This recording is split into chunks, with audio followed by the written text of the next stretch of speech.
Olá, sejam todos muito bem-vindos, todas muito bem-vindas a mais um Alesp em Pauta. Hoje nós vamos falar sobre uma data que é celebrada no dia 11 de outubro, uma data de conscientização, então, às pessoas com obesidade.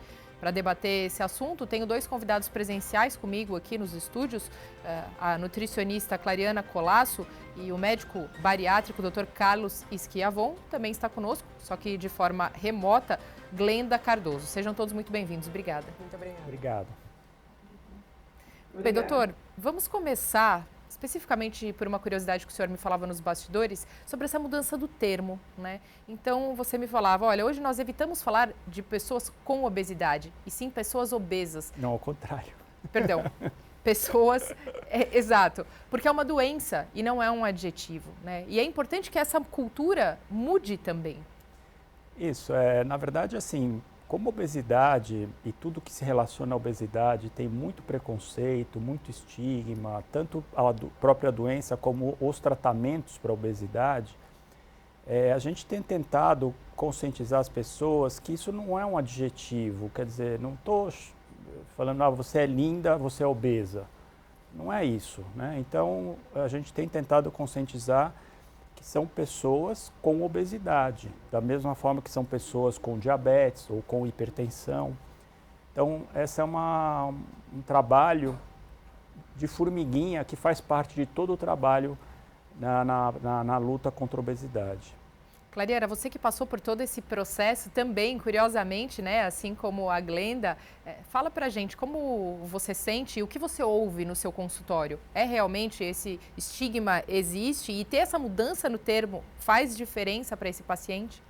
Eu acredito que faça, né? Hoje a gente vive nessas redes sociais essa questão da gordofobia e a gente precisa entender que a obesidade é um estado, né? É uma doença, mas pode ser revertida, né? Existe tratamento para isso. Então, como o Dr. Marcos falou muito bem, é em relação ao estado que ele está, mas ela pode reverter com um bom estilo de vida. Agora, é um processo lento, doloroso, obviamente, mas que traz muitos ganhos na qualidade de vida, né, doutor? A gente precisa sempre salientar isso, não é questão de estética, é sempre questão de saúde, principalmente pessoas que se submetem a esse tipo de cirurgia. Glenda, como foi esse processo para você, né? Conta pra gente, foram mais de, me perdoa se eu me engano no número, foram mais de 90 quilos perdidos? Isso mesmo, foram 96 quilos eliminados aí no total e eu pesava 174 quilos e já não andava mais, tinha muitas comorbidades associadas, uma qualidade de vida muito ruim. E esse processo foi um processo muito difícil até a conscientização da necessidade da cirurgia, porque eu achava que não era para mim, apesar de ter uma super obesidade, eu achava que a cirurgia não era um caso para mim. Eu tinha muito medo, fui muito resistente, resisti por mais de 10 anos, e até que eu me conscientizei e chegou uma necessidade real, porque como eu parei de andar, eu tenho um problema na coluna, né? Tenho hérnia de disco e, e ela estava muito agravada. E o cirurgião ele falou assim, olha, é melhor que você procure uma equipe bariátrica, né? E busque a cirurgia inicialmente, perca peso para depois a gente buscar, né, um outro tipo de tratamento e entender como que vai ser o tratamento da coluna em si. E foi quando eu comecei a buscar, né, o emagrecimento e o tratamento com a cirurgia bariátrica, com esse recurso.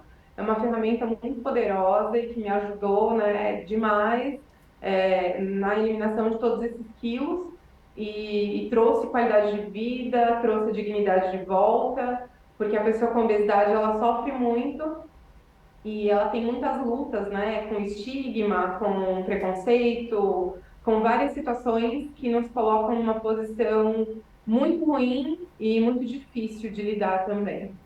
Doutor, esse é um caso clássico, né? Você vê, a Glenda relatou pra gente aqui uma série de problemas, de impactos que realmente essa obesidade trazia, então, para a saúde dela, realmente, né? E mesmo assim, ainda tem aqueles casos, né? Quando saber se essa cirurgia bariátrica é para você ou não? A gente já teve a oportunidade de conversar sobre isso, né, doutor? E tem muitos pacientes, por exemplo, que falam, não, eu prefiro engordar alguns quilos para me tornar apto para fazer essa cirurgia bariátrica, porque eu acho que a minha vida vai ser muito mais fácil, vou conseguir perder peso mais rápido. né? Quer dizer, como saber qual é esse limite, doutor? Assim, hoje nós temos, graças a Deus, surgiram medicações que funcionam bastante bem para tratar a obesidade. Então, acho que tem que tomar muito cuidado com essa conduta que você falou, quer dizer, ganhar mais peso para poder ficar apto à cirurgia.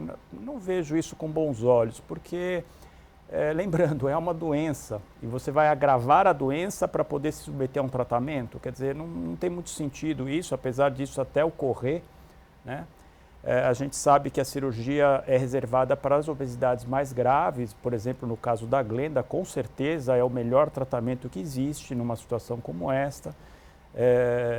E a gente, objetivamente, facilmente de entender, a gente se baseia no índice de massa corporal, com todas as críticas que fazem ao IMC, mas de qualquer forma, são os pacientes que têm obesidade grau 3, que seria acima de 40 de índice de massa corporal, ou acima de 35, quando associado com as comorbidades, né? Como a Glenda falou, diabetes, hipertensão, são várias comorbidades, né? Então, acho que essa conduta de ganhar peso para se submeter à cirurgia não é uma boa conduta, até porque hoje a gente tem como tratar também as obesidades menos severas de outras formas.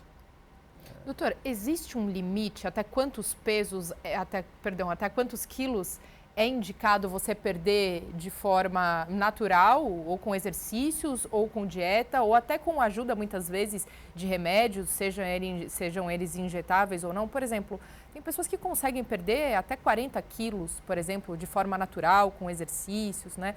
Agora, existe um limite? Olha, a partir de tanto não é saudável, ou não é mais indicado que se faça uma cirurgia, ou não, ou para menos desse valor? Sim, hoje a gente tem critérios bem estabelecidos para o tratamento da obesidade, né? Então, a obesidade é quando tu tem o índice de massa corporal acima de 30, quer dizer, você fica com esse diagnóstico de obesidade. Até 25 é considerado o peso adequado para a altura. De 25 a 30 é o que a gente chama de sobrepeso. Então, rapidamente, os pacientes que têm indicação de tratamento com medicação para obesidade, a cirurgia eu já falei, são os pacientes que têm obesidade grau 1, que seria de 30 a 35, e os pacientes com sobrepeso a partir de 27,5, mas que já têm comorbidades, quer dizer, numa similaridade com o tratamento cirúrgico, né? Então, se você tem acima de 27,5 e tem diabetes, hipertensão, você já é um candidato a tratar com medicação. É um erro, e isso tem acontecido por causa da moda dessas medicações novas, tratar com medicação pessoas que têm IMC abaixo de 27,5. Eu ouço falar até que pessoas com IMC normal estão tomando remédio para de repente chegar no verão uma aparência melhor.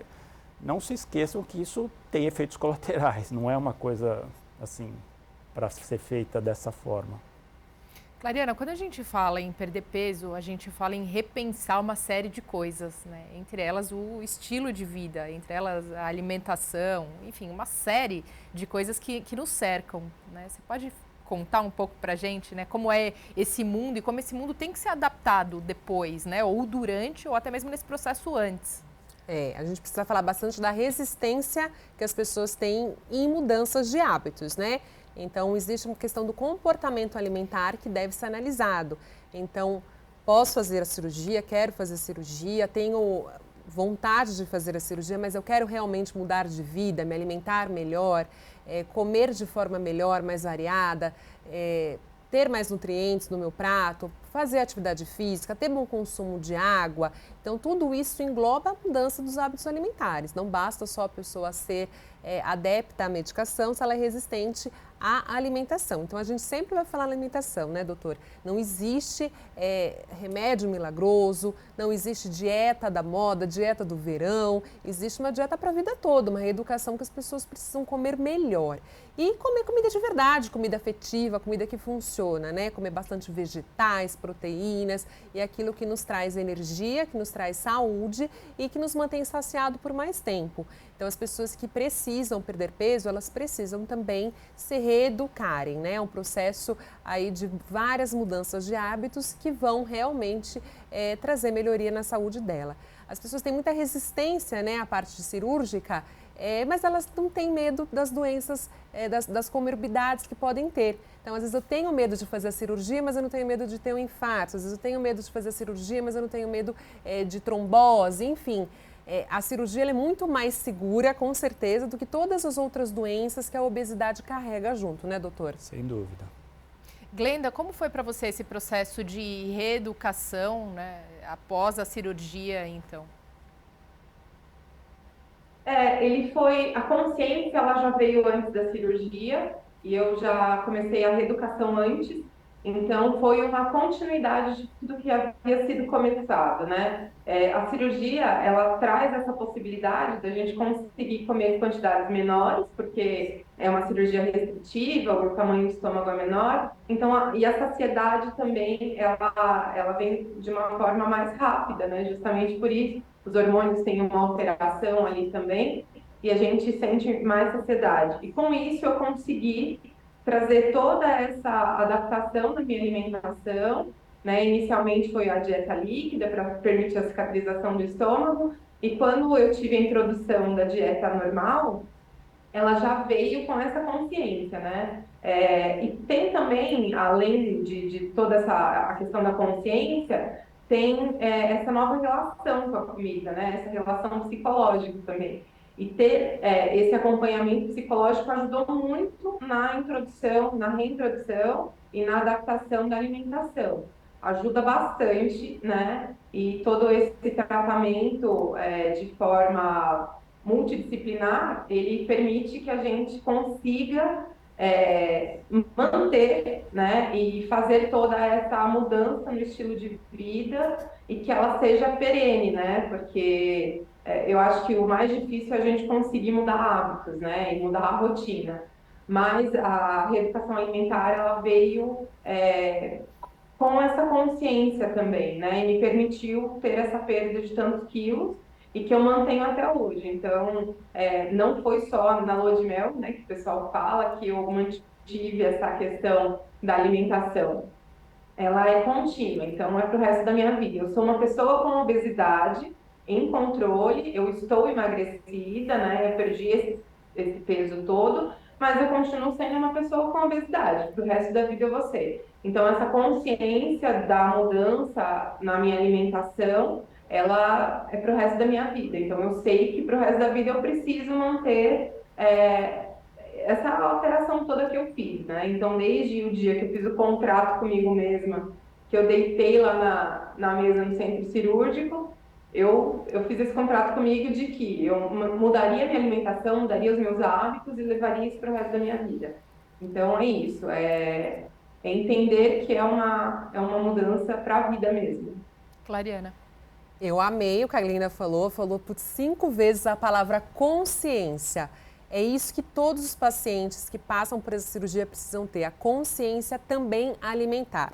Nós somos seres humanos biopsicossociais, ou seja, a gente vem, né, da alimentação afetiva, a gente tem prazer em se alimentar, faz parte do movimento social e cultural. Quem nunca, né, se reuniu com a família num domingo para almoçar, são momentos gostosos, alegres, prazerosos, mas a gente tem que trazer a consciência alimentar. Parabéns, Glenda, pelo seu resultado e por ter essa ciência da consciência alimentar na sua vida.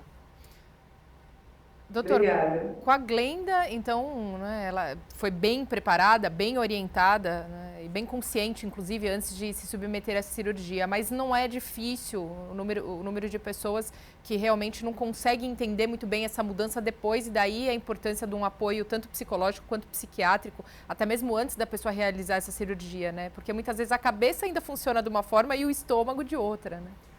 Sem dúvida, o preparo do paciente é fundamental.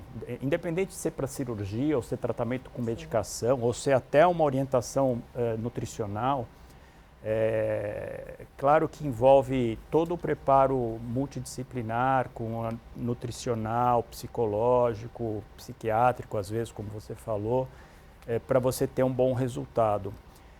Eu queria lembrar que, sim, tratar a obesidade é difícil, não é fácil, infelizmente. É uma doença resistente, de difícil tratamento. Então, as pessoas vivem insucessos durante a sua vida, e isso é muito difícil para a pessoa, né? Então, eu queria até deixar uma mensagem aqui, assim, que as pessoas tratam a pessoa com obesidade, às vezes, como um fracassado, né?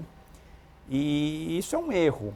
Eu tenho certeza disso hoje, porque é muito difícil você sair do grau de obesidade e ficar num grau de peso adequado para a sua altura, com uma saúde boa. É muito difícil, não é fácil. Só quem tem obesidade e se tratou sabe disso. Então, esse apoio multidisciplinar para qualquer tratamento para a obesidade é fundamental, porque a pessoa viveu geralmente, quase que 100% delas, fracassos na sua vida, nessas tentativas de perder peso, né? E às vezes muito mal orientadas também, né? A Clariana falou das dietas da moda. A gente sabe hoje que aquele famoso efeito sanfona é muito ruim para o paciente. Então, aquela coisa de ganhar e perder, acaba sendo pior, acaba dificultando mais um tratamento mais definitivo, entendeu? Então, fazer dieta da moda, eu também hoje, a Clariana pode falar melhor do que eu, acho que é muito ruim, porque você perde muito peso rápido, só que você não consegue manter. E isso é ruim para a sua manutenção do peso a longo prazo. Glenda, eu sei que você tem um tempo limitado conosco aqui no programa, então para poder finalizar a sua participação, quais as mudanças hoje que você percebe no seu dia a dia, realmente? Então, ao sair, ao levantar, sentar, nas suas costas você disse que você, né, tinha um problema, por exemplo. Quer dizer, tudo isso, né, essa perda desse peso, o que te acrescentou de saúde, de qualidade de vida no dia a dia? Bom, a minha vida hoje é outra, né? Eu já não andava mais, eu tinha muita dificuldade com a minha locomoção, eu tinha muita dificuldade com todo o meu dia a dia, né? Então, assim, era difícil caber nos lugares, porque nada é adaptado para pessoa com obesidade. Os assentos são pequenos, no avião você não cabe, então tudo isso torna muito difícil a vida de quem tem obesidade, né? E o emagrecimento, né, a perda de peso, ela trouxe muitos ganhos para mim de qualidade de vida, de disposição. Eu consigo hoje fazer várias coisas que eu não fazia, voltei a andar de patins, estou tocando bateria de novo. Então, assim, muitos ganhos, né, que são também psicológicos, né, porque isso melhora a nossa autoestima, melhora a nossa relação com as pessoas também, né, voltei a trabalhar. Então, assim, várias coisas voltaram a acontecer na minha vida e foi muito positivo para mim, e graças, né, a esse emagrecimento. Então, o emagrecimento, ele traz esses benefícios e traz também, melhora a questão até da nossa relação com o dinheiro, né? Porque a obesidade, ela traz um empobrecimento para as pessoas, né? E isso às vezes não é visto. As pessoas acabam perdendo possibilidades, não conseguem recolocação, não conseguem uma vida social melhor, deixam de sair, porque quando eu tinha que fazer compra, eu precisava daquele carrinho elétrico. Quando eu precisava ir ao shopping, eu precisava do carrinho elétrico porque eu não conseguia me locomover. Mesmo na minha casa, né, os apartamentos hoje eles são muito pequenos, são projetados muito menores, né? Então eu não conseguia ter um box de vidro no meu banheiro porque eu não passaria pelo vão, né? Então muitas coisas que as dificuldades que eu tinha eu deixei de ter. Então isso os ganhos para a gente. E eu acho que tudo isso precisa ser pensado e revisado também, porque a pessoa com obesidade ela não pode ser excluída, ela não pode ser posta às margens, né, como a maioria vive. E então é tão importante que tenha um tratamento, que tenha um acompanhamento, para que tenha também esses ganhos, né, na qualidade de vida. Então minha vida hoje está muito diferente do que foi há 2 anos. E isso graças a todo esse processo, né? E todo esse emagrecimento. Glenda Cardoso, gostaria de agradecer demais a sua participação com a gente hoje, principalmente por ter compartilhado essa experiência de vida e esse relato. Foi muito esclarecedor, sem dúvida nenhuma. Obrigada. Muito obrigada. Doutor, olha só, né? Quantas coisas importantes que a Glenda falou pra gente, que traz, né, essa reflexão, coisas que a maior parte das pessoas, de repente, não consegue nem pensar, né, no dia a dia. De repente, quando vê uma pessoa obesa, não consegue ter essa dimensão.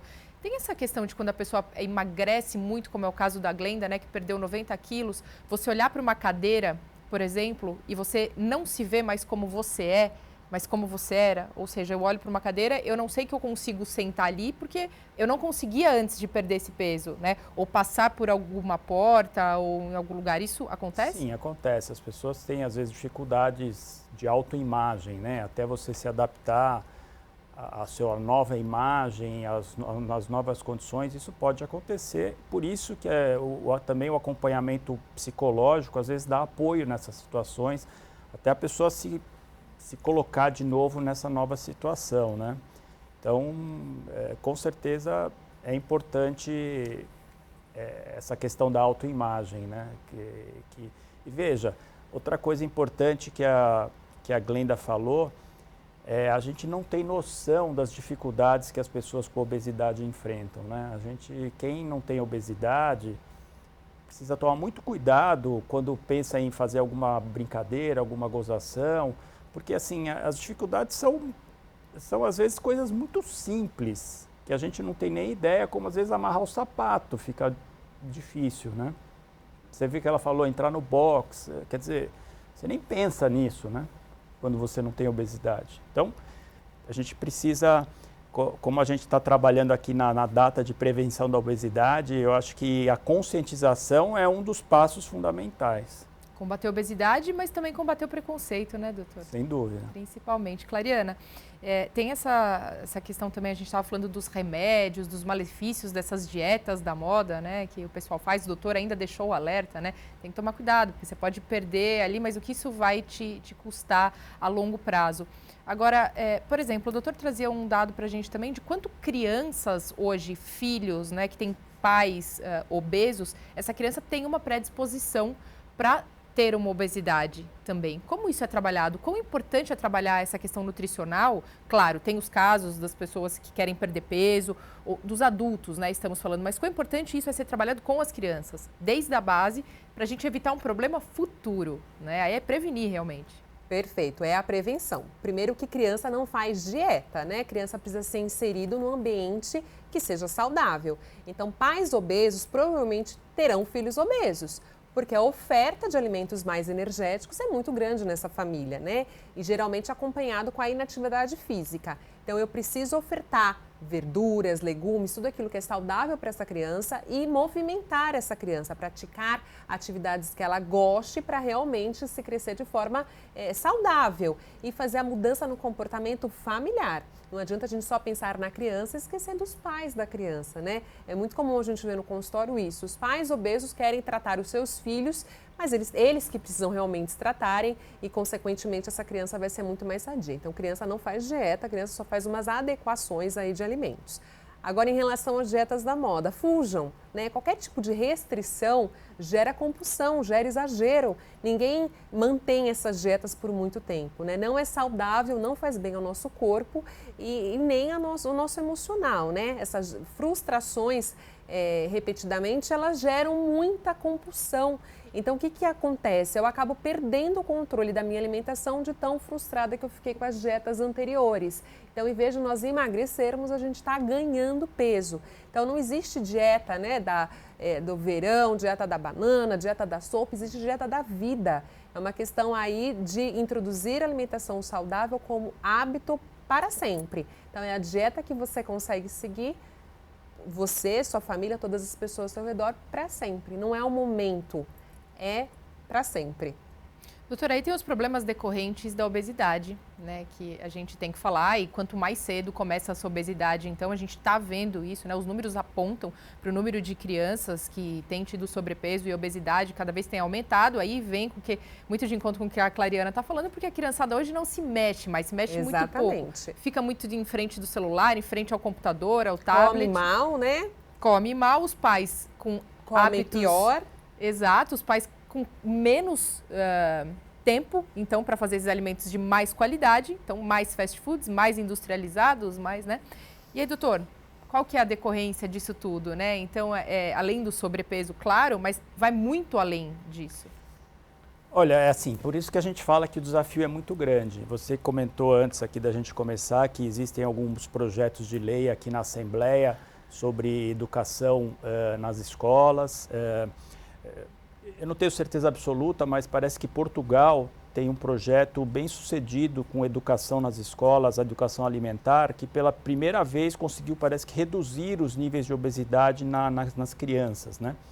Então, eu acho que assim, a gente está muito atrasado, né? Talvez esse projeto de lei já deveria ter sido votado aqui e aprovado, porque a gente tem que educar as crianças. As crianças levam a mensagem para casa. Talvez seja uma das formas da gente conseguir a criança levando a mensagem para os seus pais.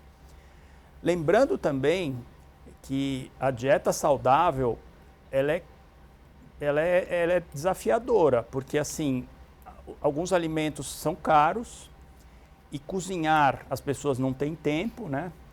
Então, também precisa pensar nisso, né? Formas da gente facilitar, talvez as crianças ficando mais tempo na escola, com dieta saudável na merenda escolar, alguma forma de auxiliar os pais, né? Então, eu acho que a discussão aqui na Assembleia é muito importante, mas o desafio é muito grande, porque a obesidade em adulto, até hoje, nenhum país do mundo conseguiu reduzir, ela só aumenta no mundo inteiro. Então, alguma coisa diferente tem que ser feita. Doutor, falando em política pública, pessoas com obesidade, né, ou todas essas doenças decorrentes de obesidade são muito caras para o Estado, são muito caras para o país. Não só pela doença em si, mas por tudo que é gerado, né? Como o SUS hoje, por exemplo, dá assistência a esses pacientes. É que, assim, aqui, não sei se eu posso fazer uma pequena crítica aos nossos políticos, mas não só aos políticos, há vários gestores, é que eles pensam muito, às vezes, no curto prazo, né? Quer dizer, uma ação de curto prazo, de repente, vai aparecer na mídia e tal, mas fato é que é o que você falou, com certeza a obesidade, na verdade já tem até números, né? É coisa de $1 trilhão o que vai custar a obesidade para os países no futuro próximo, porque diabetes é uma doença muito cara, hipertensão é uma doença muito cara, ter infarto, ter AVC, derrame, né, é muito caro. Então, assim, isso vai custar muito caro para os países. E o Brasil não é um país rico. Então, se ele não cuidar disso, de alguma forma, a gente vai pagar um preço. Não sei, a gente já conversou sobre isso acho que outras vezes, né? O SUS não tem nenhuma medicação aprovada para tratar a obesidade. Na verdade, é uma coisa até estranha, porque o SUS tem, o governo tem programas de nutrição, que eu não sei o quanto estão funcionando, e tem cirurgia bariátrica.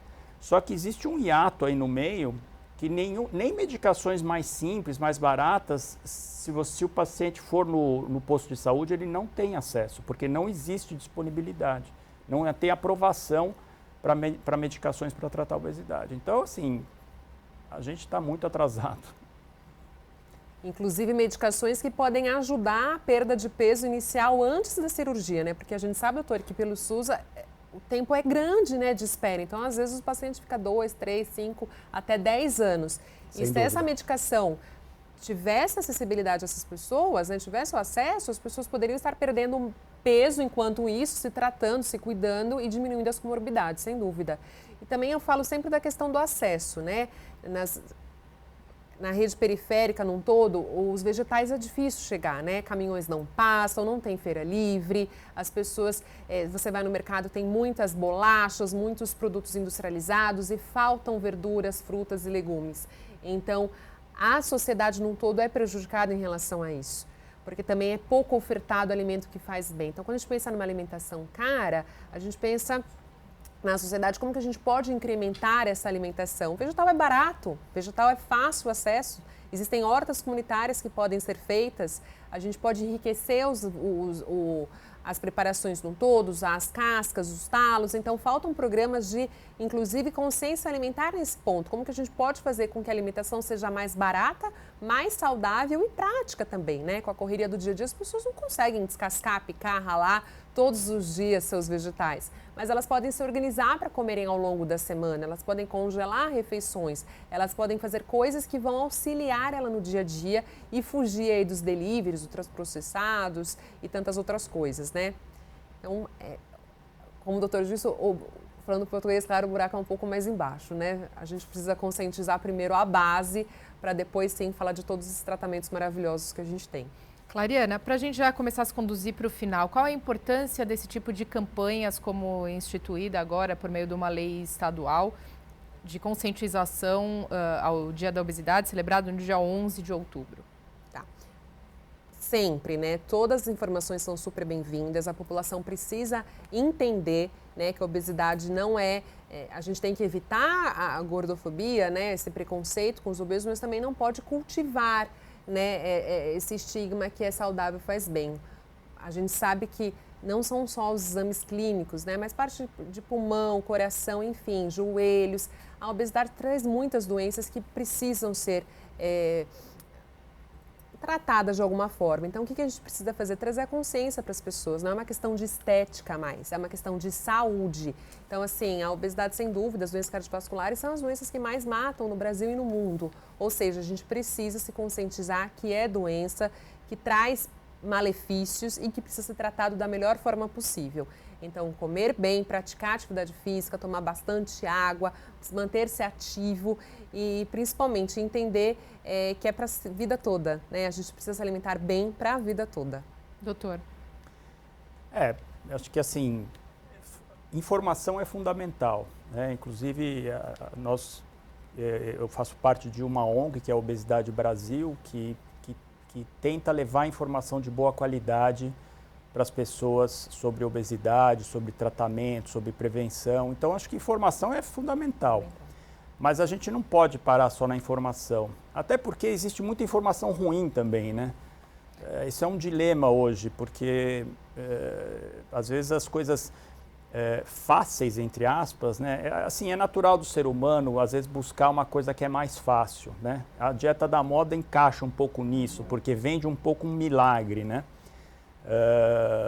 E até o uso inadequado dos remédios mais novos, também vende um pouco essa ideia, que é meio milagroso, né?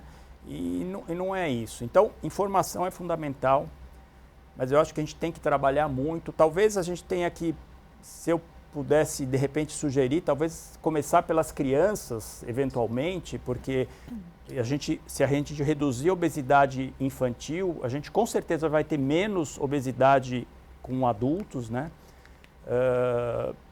Mas alguma coisa precisa ser feita, além de só informação. Ela é importante, mas não basta. Sem dúvida. Olha só, gostaria de agradecer demais a presença hoje aqui do Dr. Carlos Schiavon, médico bariátrico. Sempre um prazer recebê-lo aqui. O doutor já é nosso parceiro aqui de longa data. E também a nutricionista Clariana Colasso. Também já tive a oportunidade de conversar outras vezes. Sempre muito bem-vindos os dois aqui na Rede Alesp. Um prazer. E agradecemos demais também a sua companhia aqui no Alesp em Pauta de hoje. E até a próxima.